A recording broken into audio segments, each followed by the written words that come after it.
क्या PMS MF से सही है? मतलब बहुत अच्छा क्वेश्चन है। अभी तक तो हमने पीएमएस लॉन्च नहीं किया है। तब तक तो कह सकते हैं।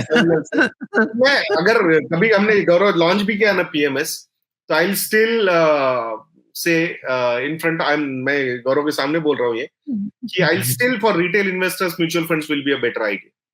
I strongly feel that because I have seen people making good money with a discipline in mutual funds. PMS is a standalone product. उसमें अगर आप रेगुलर बेसिस पे पार्टिसिपेशन नहीं करोगे तो it's all about that fund manager who is managing your PMS. Right.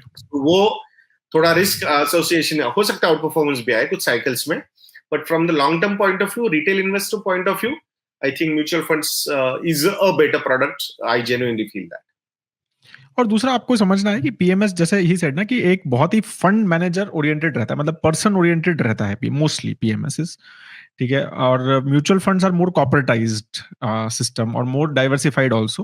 PMS मतलब जैसे yes they can outperform, और उनका सबसे बड़ा एडवांटेज है कॉन्सेंट्रेशन. दे कैन मतलब PMS can invest in 10 stocks also, 8 stocks also, 5 stocks पे भी इन्वेस्ट कर सकते हैं. मतलब 5 स्टॉक वाले पीएमएस में आई हैव सीन, 15 स्टॉक वाले भी. But mutual funds obviously is more diversified. तो मतलब सबसे अच्छे mutual fund, most focus mutual fund भी 25-30 स्टॉक लेके रखते हैं.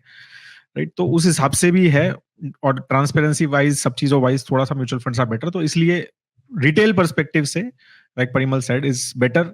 लेकिन अगर आपके पास सरप्लस कैश है and you are convinced with some idea right of certain PMS guy, तो फिर it is okay to do that as well. मतलब उसमें कुछ ऐसा as such it is not a problem.